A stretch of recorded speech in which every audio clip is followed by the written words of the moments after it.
today, Bhagavad-Gita, as it is, chapter 4, text number 16 today.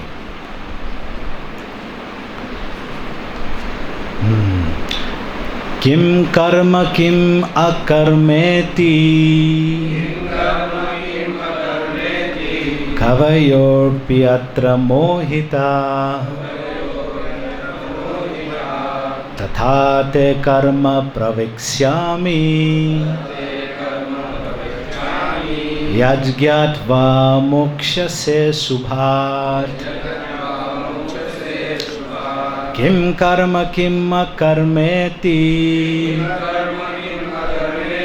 kavayopi atra mohita tatha te karma praviksyami yajgyatva mokshaste subhat. Kim karma kim akarmeti kavayopi atra mohita tatha te karma praviksyami yajgyatva mokshase subhat.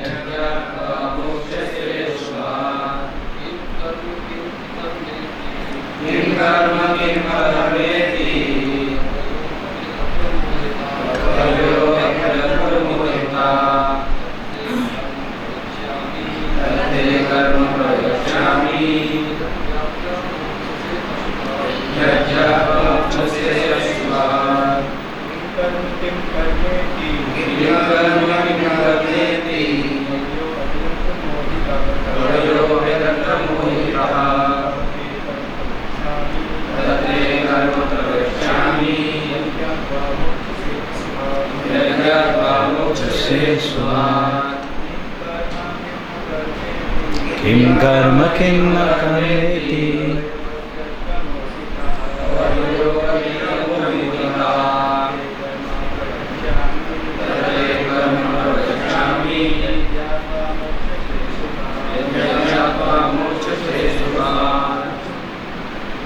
Mataji's Kim karma kim akarmeti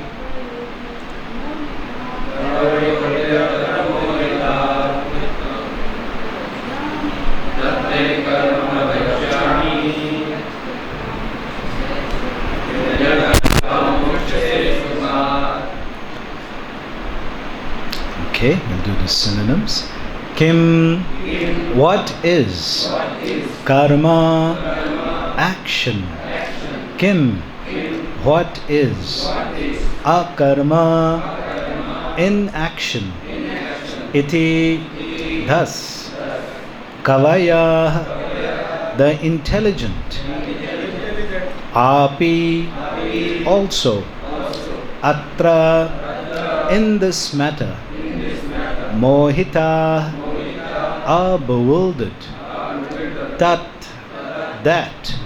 Te, unto you. Karma, work. Praviksyami, I shall explain. Yat, which. Gyatva, knowing. Mokshase,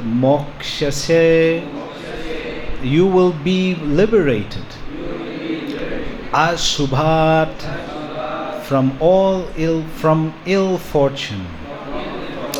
Translation and purport by Srila Prabhupada. Srila Prabhupada ki jai. Translation. Even the intelligent are bewildered in determining what is action and what is inaction. Now I shall explain to you what is action, knowing which you shall be liberated from all misfortune. So let's try to repeat it together. Even the intelligent are bewildered in determining what is action and what is inaction. Now I shall explain to you what action is, knowing which you shall be liberated from all misfortune. Purport by Sri Prabhupada.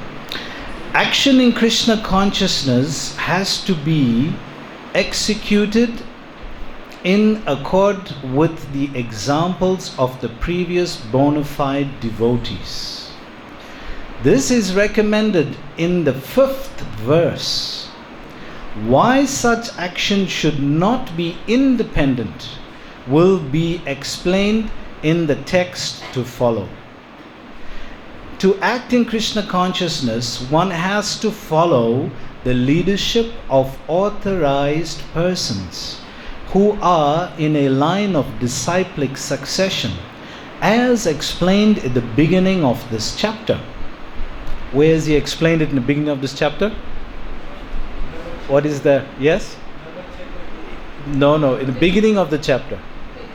Yes, evam parampara praptam comes in, I think, the 2nd verse, yeah? Beginning of the chapter. The symptom of Krishna consciousness was first narrated to the sun god. The sun god explained it to his son, Manu. Manu explained it to his son, Ikshvaku.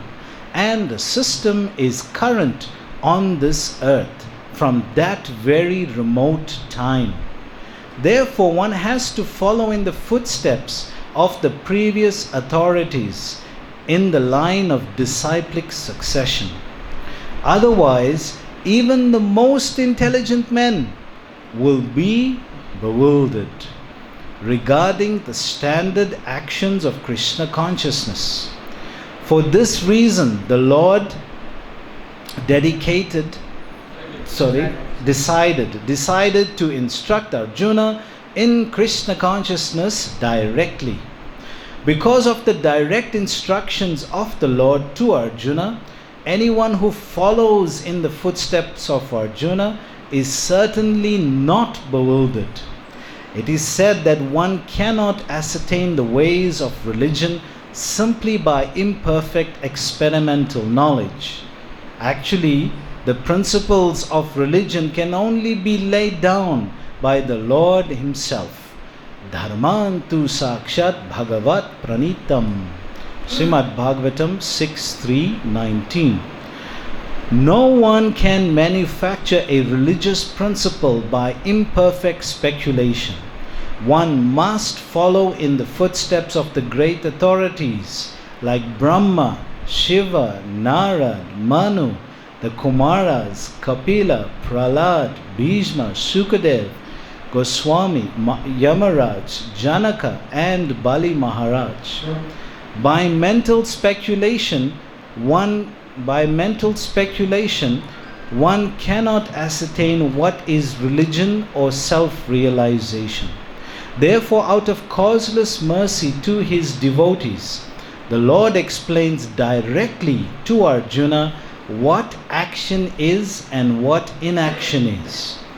Only action performed in Krishna consciousness can deliver a person from the entanglement of material existence. Om Ajnanatimidandasya Jnananjana Shalakaya Chakshurunmilitam Yena Tasmai Shri Guruve Namaha.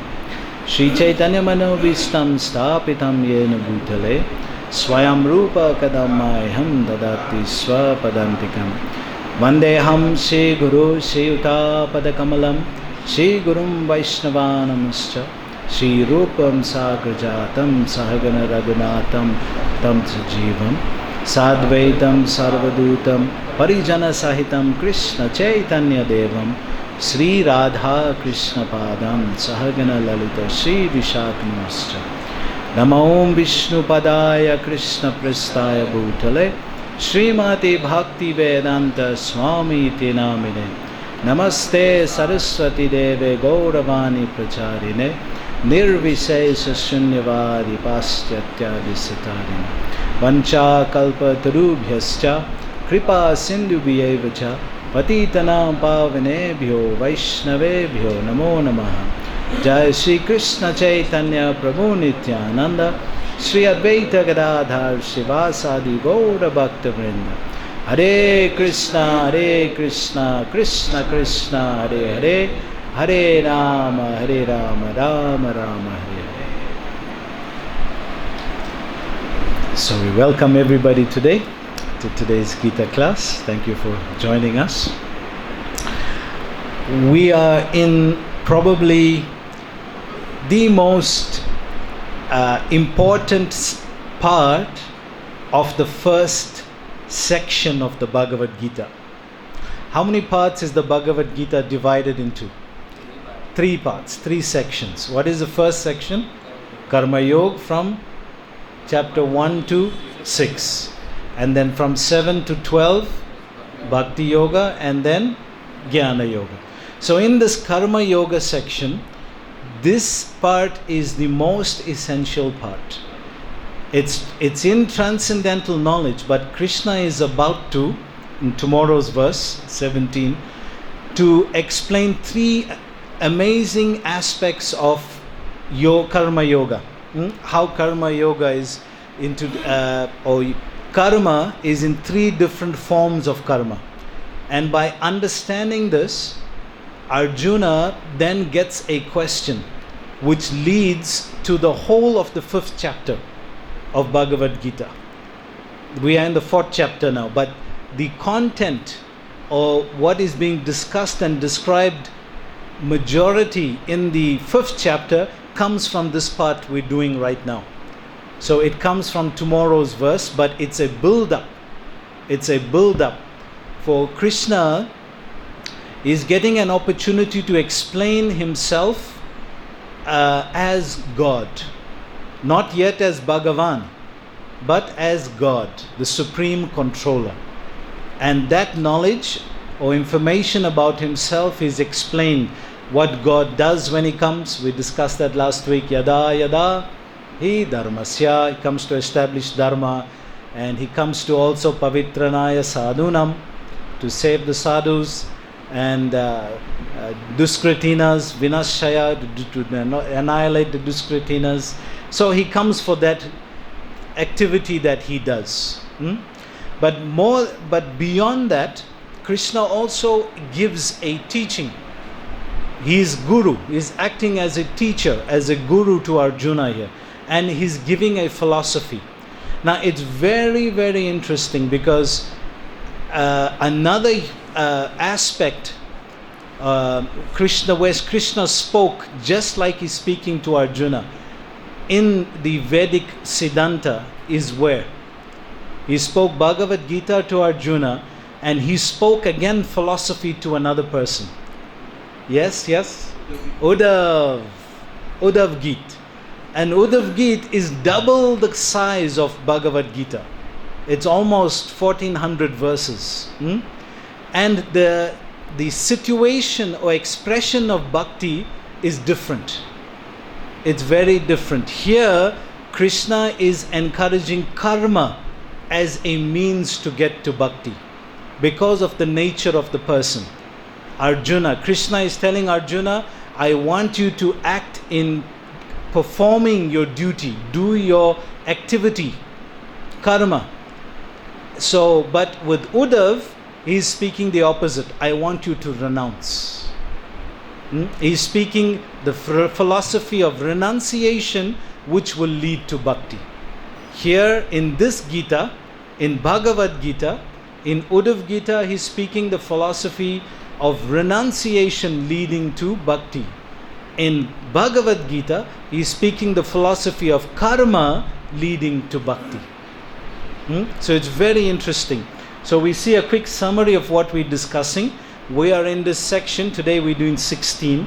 So it's between 16 and 24, where Krishna is showing karma as the growth or the development to establish karma yoga, which is the thing to establish dharma. So that's in between. We've covered other aspects of it. Today we're doing this in this section. He's showing karma yoga because Arjuna is a warrior. he has to fight. He wanted to renounce and go to the forest, and Krishna is saying, no Arjun, that's not for you. So Krishna shows both Gitas, the Uddhav Gita and the Bhagavad-Gita, and both of them are in different aspects of leading up to the same goal of bhakti. So in the purport, Prabhupada mainly stresses on two main points. One, that they may be intelligent men, but they need to follow the disciplic succession. Prabhupada stresses on this point of getting knowledge from disciplic succession. It's not a matter of being very smart that qualifies you to get bhakti. It's not a matter of being super intelligent that qualifies you, because Duryodhana was very intelligent. He was very diplomatic. He knew how to speak. Actually, it's described that Karna is a good example of one who's virtuous but has been influenced by somebody's diplomatic ideas. Somebody who is very good at speaking convinced him to do other. So this is the power of intelligence. It takes intelligence to do that. But we see Duryodhana is not the example of bhakti. Is not the example. Arjuna is the one. So Prabhupada stresses this point in the purport. We'll also cover parts of it, but in a general overview of what Prabhupada is trying to establish here, that it doesn't take intelligence, because to understand karma, even intelligent people are bewildered. To understand how does this thing work, right? How does karma work? There's how many types of karma, how many effects of karma. So we'll try to cover some of this in today's class. So the first part, Prabhupada, general theme of what he's discussing in the purport is the disciplic succession. If you want to get authorized bona fide knowledge, you have to receive it in disciplic chain. Disciplic succession, because in that way it is unchanged or it's unadulterated. And what Krishna intended for us to receive, that we will receive. So there's a certain mood that comes with that knowledge. It's not only information. There's a certain mood that also comes with that knowledge. Second point Prabhupada elaborates on is Dharma is enunciated by God. Dharma tu sakshat bhagavat pranitam. It's Krishna who comes to establish Dharma. And he's said that in verses 7 and 8. He comes for this purpose. So it can only be dharmic or dharma if it is given by God himself. If somebody else propagates dharma and comes up in the modern day, the idea of new age, a new age idea, you take something from there, some philosophy from there, you don't have to really practice religion, just take some ideas and thoughts and apply it to your life. So this is not dharma, because God has given a complete package, and you can't follow what suits you and reject what doesn't suit you, because that is now not following, that is choosing. So Krishna has given, this is the way. If you want to be Vedic, if you want to be a moral man and still be happy in this world, this is how one should act. And he's given the rules and regulations of why to do that. And then he's explained, but why Krishna? Why is it Krishna? So Krishna has explained this. Nayan chindanti limpanti. We went over this verse recently, where Krishna says he is not affected by karma. Now, one of the things Arjuna is thinking as a conditioned soul, that why should I, Krishna, learn about your janma and your karma, your activities and your pastimes and your birth, because you are just a normal person like me. But Krishna is declaring, actually Arjuna, I am not. And my activities are divyam. And if they are divyam, if they are not material, they are divine, then that means what I am instructing you, if you connect to me, if you take my association, then you don't become bewildered and you can transcend. Anything we connect to, we get those qualities. If we're doing karma, we get the qualities or the reaction of karma. Welcome. Welcome. If we do karma, we get the qualities of the reaction of karma. If we do vikarma, which is bad activity, we get those qualities or those reaction. And the new principle that Krishna is explaining, akarma. What is this system of acting but not getting any material result? That is bewildering to Arjuna, and that becomes the main focus of the 5th chapter. But it starts from here, because remember, Krishna started to speak about what he does, and then Arjuna asked the question, so he got sidetracked, and then again he brings it back to this point. So Gita, although it's spoken in chapters, it's actually one dialogue that's going on. Arjuna is asking a question, Krishna is answering, and sometimes Arjuna is not clear, so he asks a second question, which then moves the discussion in another direction, and then Krishna brings it back. Actually, Arjuna, this is what I wanted to discuss, and then you ask this. So it's coming back and forth like that. So when we work outward and have a feeling and feel the result inward, so karma is to do an activity, work outward, but we get the rewards or results inwardly. We feel some satisfaction, some pleasure, some fulfillment by doing an activity. That is karma. But when Krishna acts, he doesn't incur karma. He is aloof from this. Why? Because he is Purnam. He is complete. When God acts, he doesn't incur reaction. When a human being acts, he incurs a reaction. By the nature of the way the world is designed, every action has an equal or opposite reaction, right? The laws of motion. So by our activity here, we incur a result. But when God acts, it's divyam, it's divine. He doesn't incur a reaction. So that puts him in a different category to human beings. And that puts him, because he is complete, he is not under the influence of karmic. It's a law that he has created to run this world. Just like in science, in physics, we have the physical law. It's not a physical law, you can't see it, but you can see the effects of it, of gravity, which is a subtle law of the same activity of karma, action and reaction. So in a physical way, we act, we get a reaction. The same law applies to the universe in the form of gravity, action and reaction. It has that attractive potency to it. So in the 13th verse, in the last line, Krishna explains himself very clear. So let's take a look at this quickly.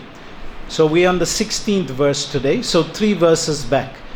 The 13D, A, B, C, D, the Sanskrit, the line there, Krishna explains that he is the non-doer. Viditi akartam avyayam. You see that line? Vidati akartam avyayam. The translation of that is that Krishna is saying there, I am the non-doer. But we see he is doing activity. He says, Janma karma chame divyam.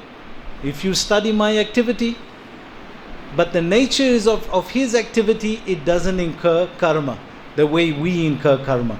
So Prabhupada is going to great lengths to emphasize this point. That's why we're surrendering to Krishna, because he is transcendental. He is not bound by the laws of this world. He is not bound by the laws that govern this world. The point is that Krishna is transcendental. Thus, one who understands this will not be bound by karma. Because if you associate with him, by his association, and by him being transcendental, you will also be freed from the karmic reactions of this world. That's the point.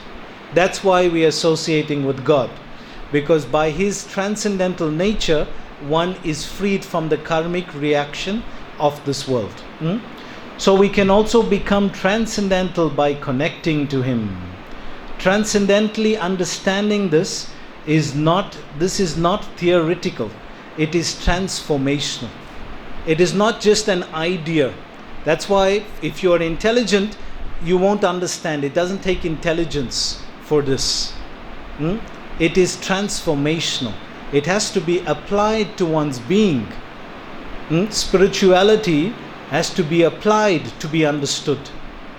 Any other aspects of the world, it can be understood by analyzing.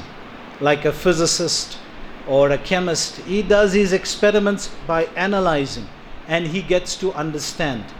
But spirituality has to be applied to be understood. Otherwise, by the nature of it, it is different. The nature of matter is different from the nature of consciousness. To understand consciousness needs application, spiritual application. You have to apply it to yourself, apply it to your being. Then you have a subjective experience. So let's see the nature of this karma as people have understood it.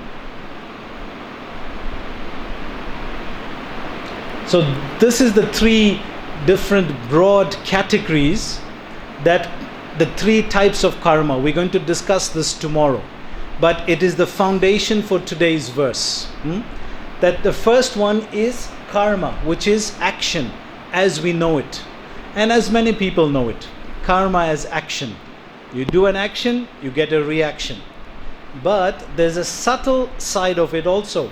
If you do a bad reaction, if you do a bad action, you get a bad reaction. That is called vikarma. And the third level is akarma, where one can act but not get any material result. It's very emphasize this word material. One will not get a material result by this, but he is still acting. That can only happen if he is working under the guidance of God. If Arjuna works under Krishna's guidance, there won't be any sinful reaction, there won't be any inauspiciousness that will come to him. Right now he doesn't want to fight because he's scared of inauspiciousness. So these are the three broad categories that form the substance of this chapter, the essence, and the main part of the next chapter, chapter 5. Alright? Now, Prabhupada spoke about the disciplic succession. And it's very interesting that to find a religious tradition that has an authorized disciplic succession, starting from God himself right to the current day, is very, very rare. It's so rare, it's almost impossible.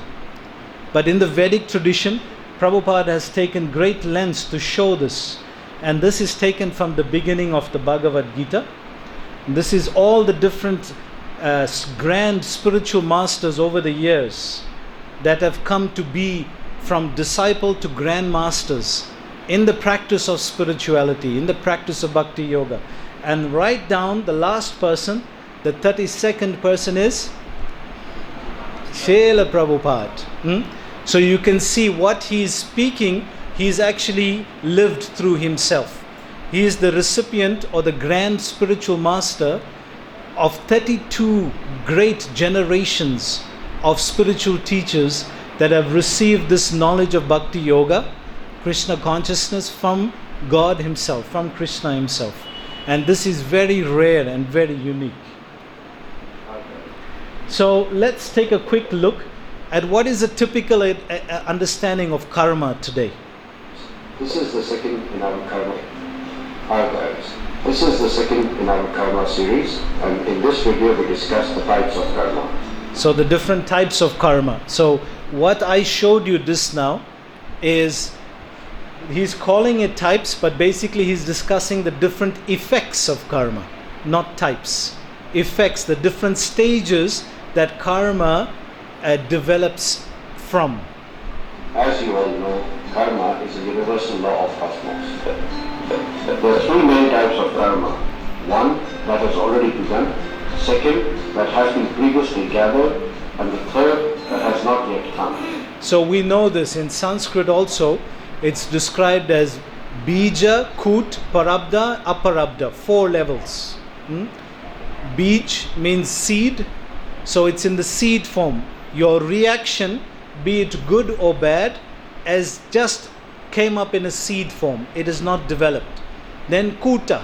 You know kuta? Kut means a little sapling, a little plant. It has just grown into a little plant.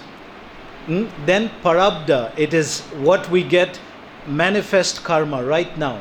You did something and your reaction comes straight away. And aparabdha. You did something but your reaction... Please come a little forward. Then there's more place at the back. Come front. There's enough place in the front here. And the last one, parabdha karma, is what we have done now, but it is coming up in the future. It is coming through in the future. Just like everybody knows the water bottle, right? Everybody has a water bottle in the room. And you know the water bottle, and then below that is another smaller tank. Now, if I fill the water up and I turn it upside down onto the top, when will this water come through? When the bottom is finished. When the bottom water is finished, then this will come through. If it's not finished, that water will still wait there. So this is like aparabdha karma.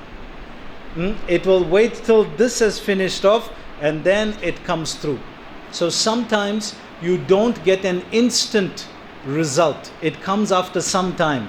But sometime in life you do. You do get an instant result. So this is the different levels in which karma works. And what we're discussing is its effects. The future karma. The first type is already happening. It has been manifested and the effects are coming out now. So it's already happened, right? You really cannot do anything about it, avoid it or change it, as it's already happening. The second type of karma is the gathered or piled up karma. This is the karma we have brought along with us. This is the only karma that one can burn off using spiritual techniques. So spiritual practice can actually, that which was supposed to come to you can be burnt up by spiritual practice. So we don't have to worry about this, because already by practicing bhakti, all of that, even your good, you're supposed to win the jackpot, that's also gone. Some people say, hey Prabhu, why? Take the bad, I don't mind, why you took that one, But even that, Krishna said, no. That one also, take it, lelo. So Krishna also takes that one. So what bad was supposed to come, that is gone. What good was supposed to come in piety, that is also taken away by Krishna. So what is given then is what we can learn from. He's given it in dosages of learning. What he's given is what we can learn from, or what he thinks will benefit us in our service. So Krishna gives that way. So we'll come back to this one. Let's hear from Prabhupada quickly. What is this understanding of karma?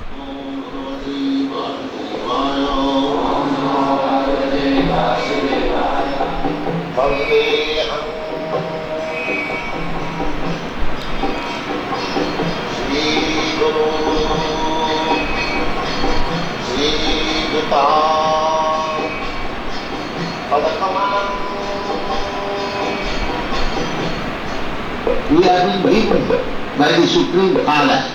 Now, this is your ability. This is your ability. But nothing belongs to me. I am returned after the India. So, Prabhupada said, you've been given this. This is your America. This is your India. But it doesn't actually belong to you. Yes, we are thinking it belongs. We are feeling, no, this, I'm possessing it. It's mine. Belongs to the Father, Supreme Father. It belongs to the Supreme Father. So unless they come to the consciousness that the Father has given me to enjoy, that this is mine, but actually belongs to Father. This is called Krishna consciousness. So until you come to that point of thinking, I'm enjoying separate from my Supreme Father, and therefore I'm suffering, therefore I'm getting reactions. There's a nice saying that pain is part of life, but suffering is a choice. Pain is part of life. You have to, no pain, no gain. But suffering, that's your choice. You have a choice in which direction to guide your life. You have a choice in which direction to take. So Prabhupada is saying here, if you understand that my Father is the Supreme Proprietor, Krishna is the Bhokta Jagya Tapasyanam Sarvaloka Maheshwaram, Supreme Controller, the Supreme Bhokta. If he that is, then if I work under his guidance, then I can really enjoy without any reaction.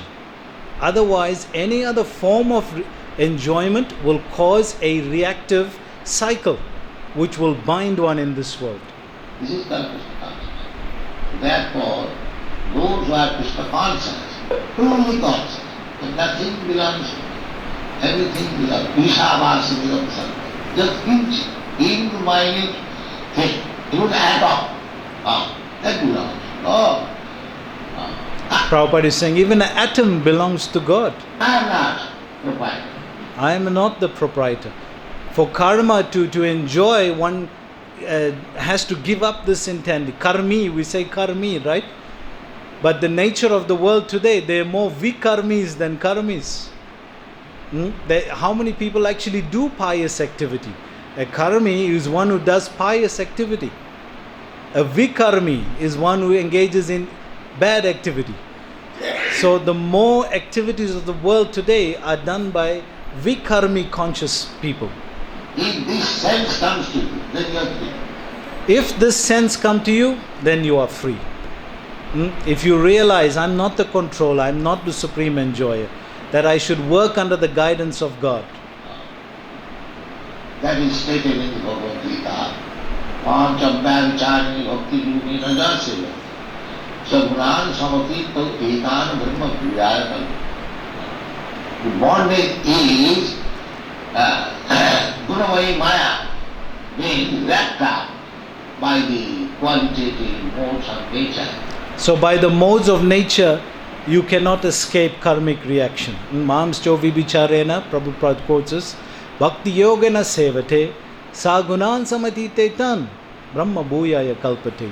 These three modes of nature, the mode of passion, the mode of goodness, and the mode of ignorance, they intertwine to entangle one because they affect your consciousness. We know, we get up, we're in a certain mode. During the day, we're in a certain mode. Towards the evening, we're in a certain mode. And throughout the day, we're in different modes. So these modes of nature are playing with us. They're molding us and using us. So we tied to them in this way. But by practicing bhakti-yoga, one can transcend these modes, move his consciousness to a higher level. That is bondage. But if one is engaged in devotional service, he is not under this bond because he knows things like that. So for one who is engaged in devotional service, Hare Krishna, welcome brother. So for one engaged in devotional service, he is free from these modes. Bhakti-yoga sevate, Prabhupada is saying. If one engages in devotional service, that's the only way one can break this cycle. And in our current context, what is devotional service known as? Which of the three?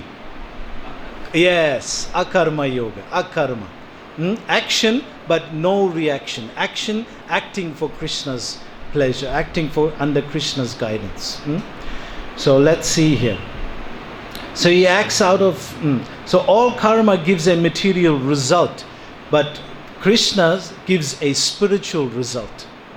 All these other karmas give a material result, but serving Krishna, spiritual result. So Prabhupada mentioned verse 15 in the purport today. So we can see Krishna is saying it is a time-tested process. That's why I showed you the disciplic succession. Because in the Prabhupada was saying that how previous people who have anything that you want to take to, you want to see the evidence or the example of the practice. If there is no example, then how would you know this practice works? So the disciplic chain that we just showed you just now shows that this practice is going on for millennium gone by, 5 millenniums back. We can trace it. What a great lineage of great spiritual grand teachers, masters and disciples that have practiced this process and have shown that it works. So that's what Krishna was mentioning in yesterday's verse. So Krishna consciousness is neither modern nor ancient. It's not just a modern concept, especially in the earlier days when our devotees in America, they were thinking, oh, this is a new idea, Eastern philosophy, maybe it's something new. It's adapted for maybe American culture as such. But it's not that, and it's neither is it ancient. It's not just an ancient tradition of philosophy. It's an eternal process. Sanatan Dharma. It's an eternal practice. It's an eternal process. So, in the purport of the 15th, in one of the parts, something Prabhupada mentions in yesterday's verse, Prabhupada is saying that one needs not to stop acting, but to know how to act for Krishna. Same thing Prabhupada is saying here. To free bondage, how to act. You cannot stop acting. We'll see that even the yogi that goes to the Himalayas and sits in meditation is inactive, is he? He is, isn't it? He's inactive, he's not doing anything, but he has to breathe. He has to breathe. And by breathing, isn't he killing bacteria, germs? So how far can you take it? You have to act in this world. Everything you do, there is a reaction to it. So Krishna says you can't hide away. Best thing, engage in devotional service. This thing, there's no reaction, is no material, it's not a material thing. It's spiritual. So it does not work that it's not work that is binding. Because here's a devotee who is also acting. So he is working, isn't he? So it's not work that is binding, it's motivation to work that is binding. What is motivating one to work? In karma yoga, it's his own fruitive result that is coming. But in bhakti yoga, he's doing it for Krishna's pleasure. And he's also enjoying because he's serving Krishna. So in today's section, we see how karma yoga frees one from bondage. This is the main point in what we're trying to express. That karma yoga will free, because you're acting in connection to Krishna, with Krishna. There was a nice part here. Yes. And today Krishna explains how to practice. Kim karma, kim akarma neti. What is karma and what is akarma? First two questions of today's verse. What is karma? What is akarma?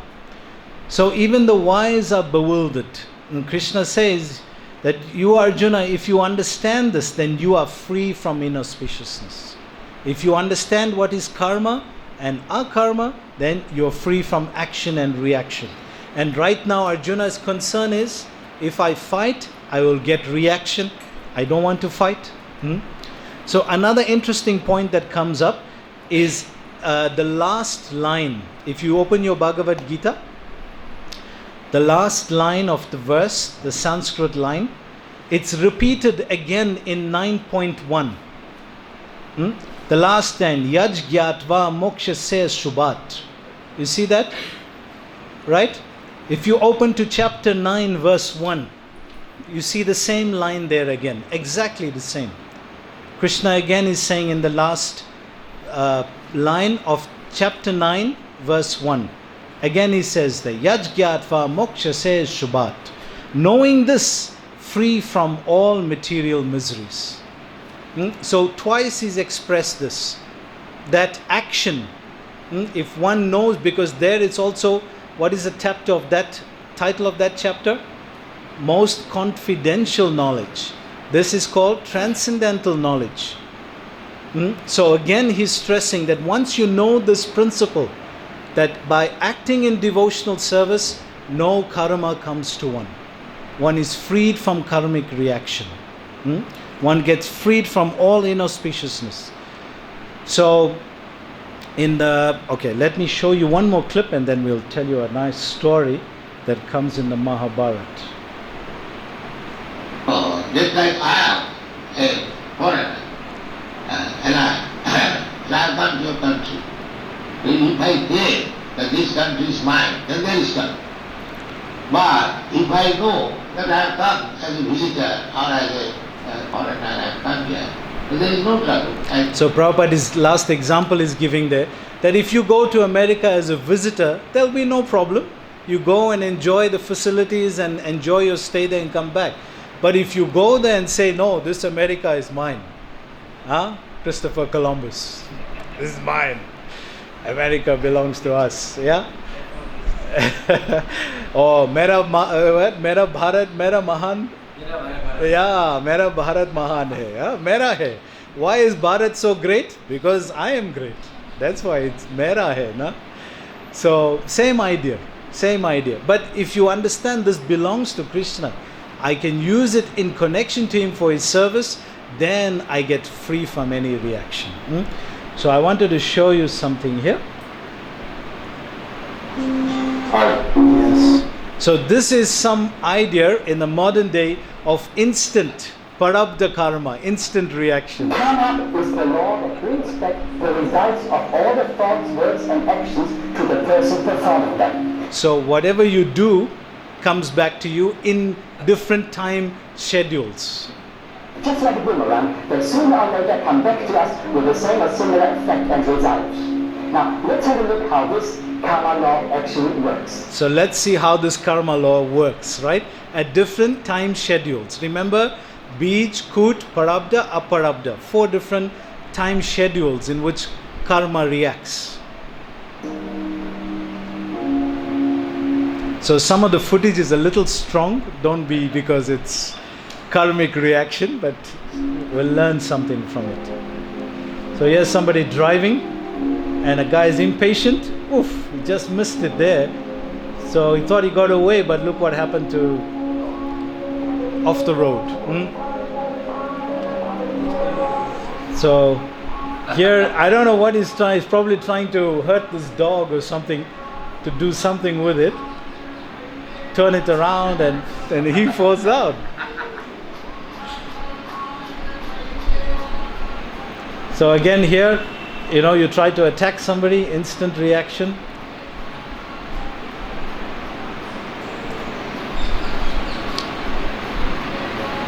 Here this guy is cutting down this tree and whoa, he could have been gone down there, right?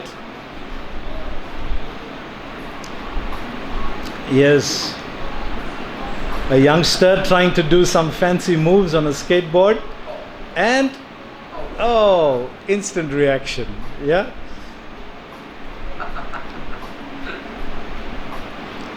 Yes, somebody walked past. You see the guy sitting there, right? So the guy walked past. Then he comes by again and then snatches his mobile. But boom! The car hits him.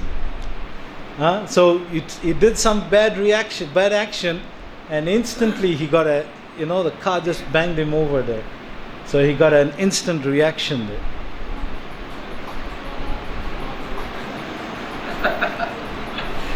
Here again, speeding. Now, we don't wish this, but we wish that the people who drive motorcycles here in Vrindavan would watch this video. It's so heavy traffic, and look at the speed, and all of a sudden, is knocked over there. So be more cautious. The road doesn't belong to just speeding motorcycles. It belongs to everybody.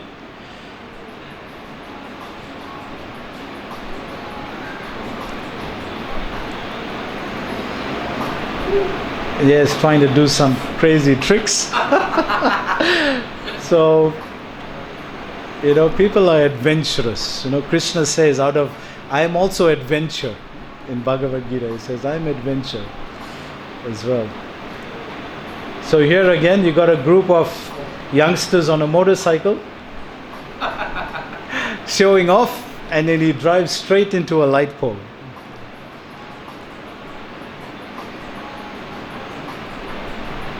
So here there's a bit of a fight going on. I'm going to forward it a bit. Okay, just forward this a bit also. Here this guy is actually trying to steal a car here. And the owner comes by. And when the owner comes by, he actually starts to beat him up. So doing something bad, and then the owner comes by and really sorts him out, So he got his reaction instantly there. So just to give you an example of instant reaction, parabdha karma, you get it right now. But many times, that reaction we're not so disturbed by, because we expect it.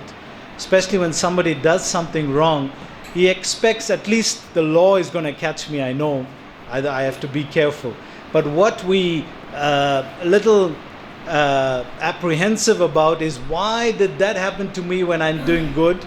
I've been a good man, I haven't done bad to anybody. Why did that happen to me?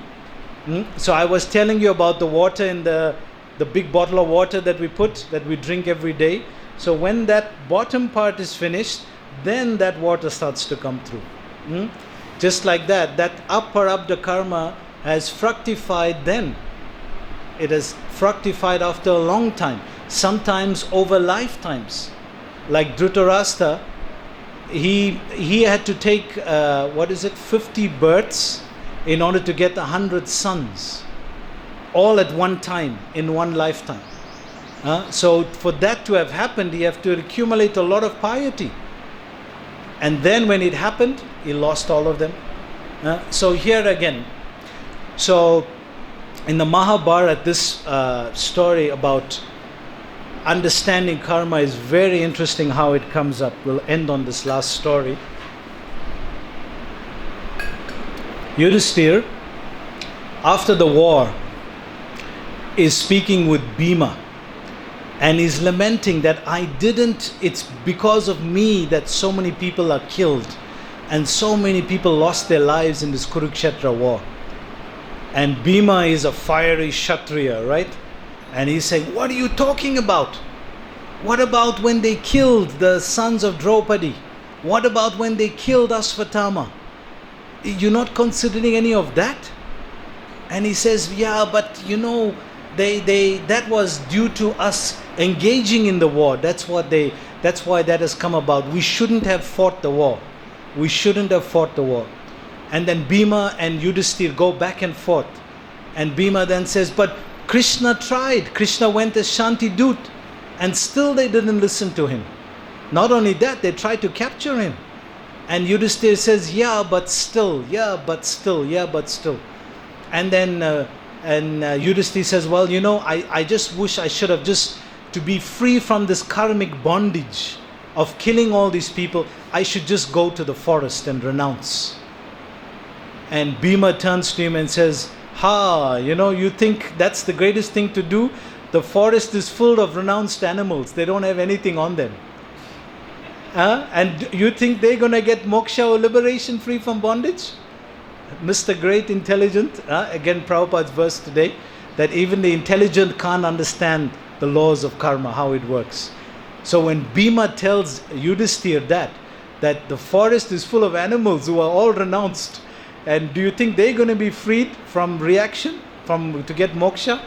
And Yudhisthira sits up straight then, And he says, no, it's not that, It's just that, it's not that I'm doing bad. Actually, I'm doing good. I'm detaching. It's not that I'm attached. I'm detaching. And by that detachment, I think it's better I go to the forest. And then Bhima tells him very strongly, Yudhishthira, it's your mind. It's your uncontrolled mind that is the cause of your bondage. And he says, what do you mean?